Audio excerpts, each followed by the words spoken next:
Sanctuary, written by Garvey and Jeanne Kalvar.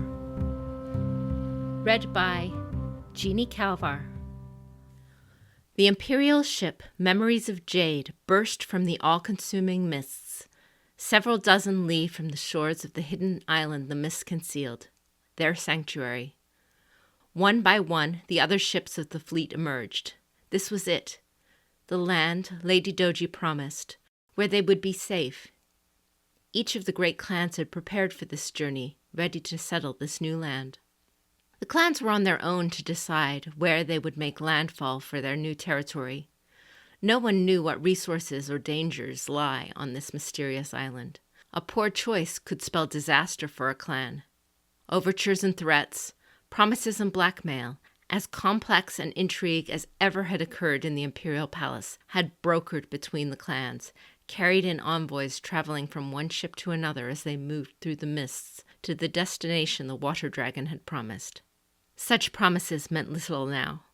Each ship of the fleet seemed to pause, either in reverence or awe, at Sanctuary. But the moment was brief before each clan separated, going their own way. The Scorpion ship, the Silken Ghost, was swift and stealthy, and the eyes of their scouts could see far. They caught sight of fortresses rising out of the ocean atop jade-colored rocks, a promise of wealth and strength and safe succor against even a strong army. A lighthouse warned of the treacherous waters. These buildings' grandeur called to the Scorpion, unlike the dilapidated city or wild forests they had passed.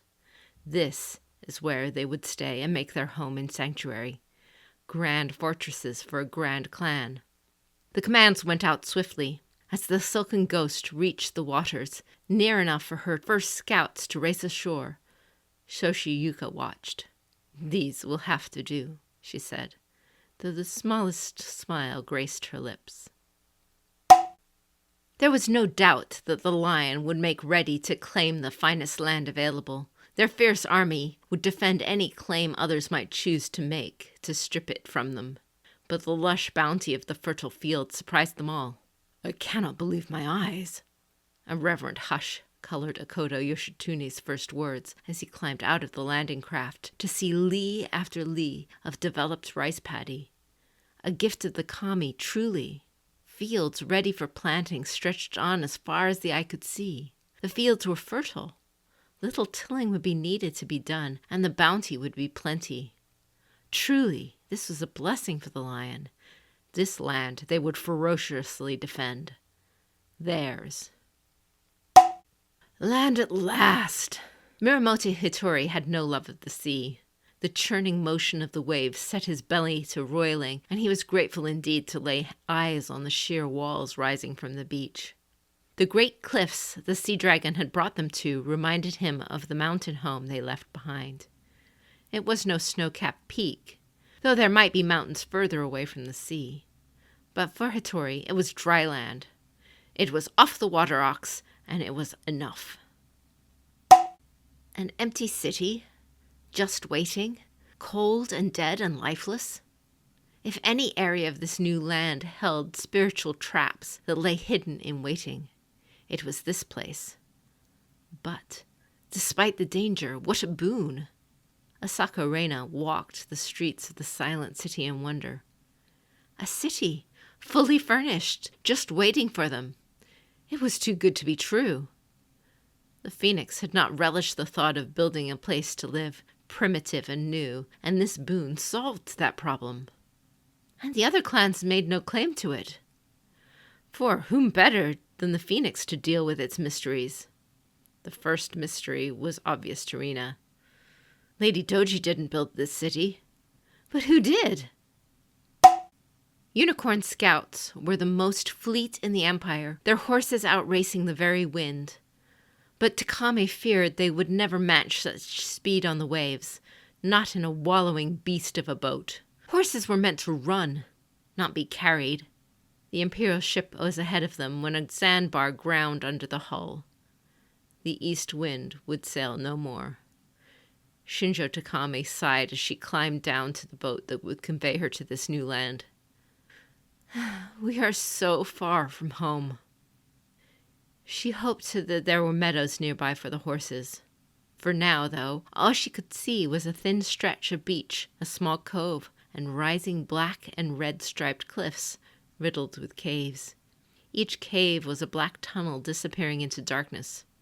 Things to explore later, but for now she needed grass. "It's so beautiful." A soft shearing whispered across the wind. Lee after lee of rustling bamboo mingled with the sound of birds, to Daidoji Akikori's ears. The politicking to win the spot had been carefully done. It would have been nice to hold the fertile fields the lion seized, of course. But that would make the crane a target for every clan eager to fill their bellies. But great industry could be hidden in the depths of a forest of this size, and bamboo provided great wealth for those who knew how to craft it. For Akikori, it was its beauty that called him.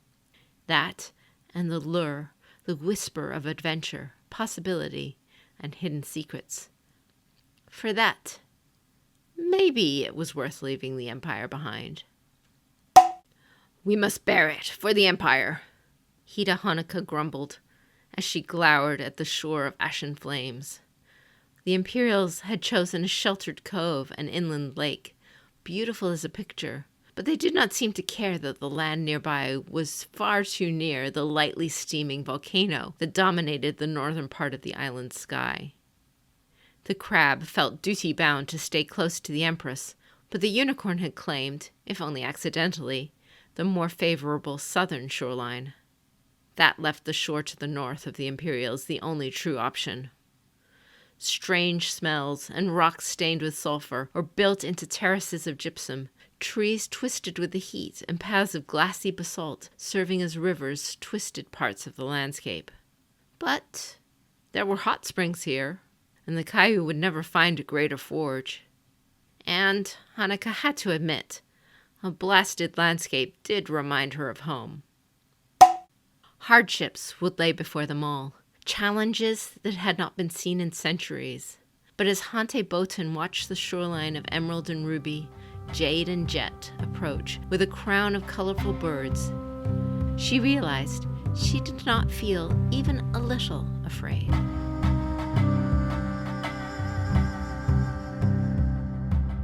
Emerald Legacy is a fan-driven project. It is not endorsed, sanctioned, or in any other way supported directly or indirectly by Asmodee International, Fantasy Flight Games, or Edge Studios. Stories are protected under a Creative Commons Attribution 4.0 international license. The music in this production is Cambodian Odyssey by Kevin MacLeod. To support this project, please visit patreon.com/emeraldlegacy.